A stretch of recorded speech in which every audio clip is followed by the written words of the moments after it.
Hey everybody, my name is Puniloa Yamauchi. I just go by Loa, and the graphic novel that I chose to research is 47 Ronin.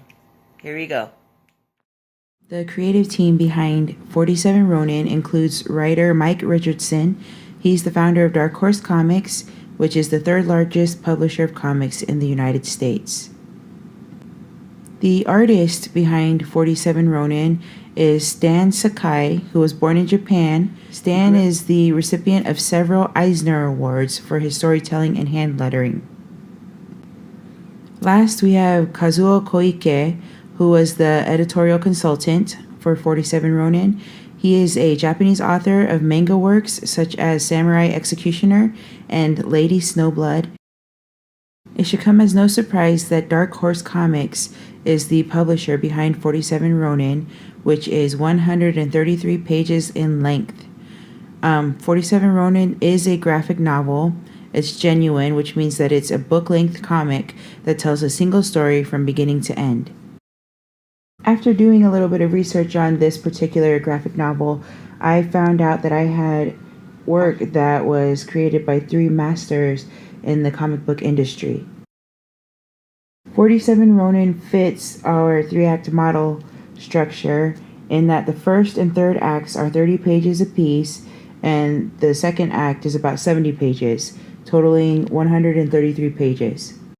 While told from a third-party perspective, this story is about Oishi Kuranosuke Yoshio, a samurai chief retainer in 1701 feudal Japan. Back then, samurai retainers, or soldiers, offered military services to a daimyo in exchange for land and protection. When Oishi's daimyo, Asano Takumi Naganori, the daimyo of Akko, is summoned by the shogun, or commander-in-chief, Oishi worries that his honorable daimyo will be subjected to the political corruption and dishonorable lifestyle of the shogunate. Lord Asano brushes away his fears, tells Oishi to stay in Akko and look after his affairs until he returns. But when he refuses to submit to bribery, the Honorable Lord Asano is dealt with unjustly, wrongfully imprisoned, and forced to commit seppuku, an honorable Japanese suicide reserved for samurai. In the eyes of the law, this event immediately disbands Lord Asano's retainers, and all of his lands and property are stripped away. As the chief retainer of Lord Asano, Oishi's goal in the story becomes to avenge his daimyo's death and restore Lord Asano's honor. The only way to do this is to bring to justice the corrupt man responsible for Lord Asano's death, court official Kira Yoshinaka Kozuke no Suke. The conflict in Act 2 supports Oishi's goal as he immediately conceives a plan to avenge his master. He petitions for Lord Asano's younger brother to regain Castle Akko while sending Lord Asano's wife and children away to live with her father in safety. Oishi then assembles the retainers and asks for those most loyal to sign a blood oath to Lord Asano. Oishi then sells Castle Akko's possessions to buy weapons and tells the other retainers to lay low to avoid suspicion from spies and await his beckon. These men are released from Akko, and Oishi immediately takes up a life of farming, bids his family farewell, and when he discovers his petition for Lord Asano's brother fails, Oishi indulges in a life of debauchery and dishonor.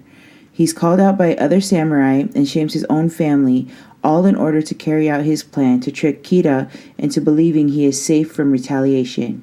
This story contains a distinct beginning, middle, and end regarding Lord Asano's unjust death, his retainers' long suffering in order to avenge him, and the final push for justice.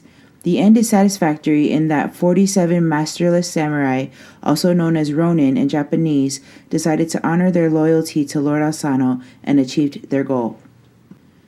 The character with the most solid character arc is Murakami Kiken, the narrator of the story. When he first meets a drunken Oishi in the street, he judges him harshly and calls him out in front of many people, embarrassing him. He spits on his face and takes away his dagger, saying that he is not honorable enough to deserve it. In the end, we learn that Murakami is visiting the burial site of Oishi to beg forgiveness and return the blade. He learned that Oishi's honor and loyalty was far superior to any other samurai he had known. Transitions within the story are clear-cut, divided into chapters with splash pages depicting the setting. Captions indicate the date and location, as well as any necessary descriptions. McCloud's idea of the mini-comic is apparent on every single page of this story. The most powerful examples of this are found on consecutive pages.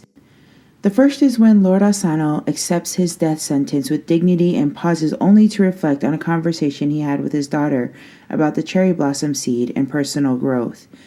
The next page uses images to illustrate his honorable death without complaint or hesitation.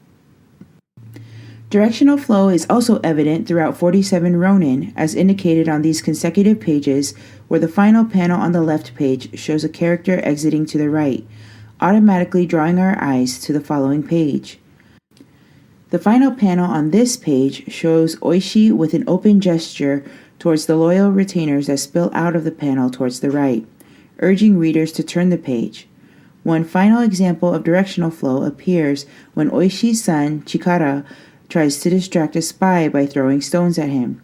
Chikara's hand protrudes from the panel and overlaps into the next panel where the spy is struck.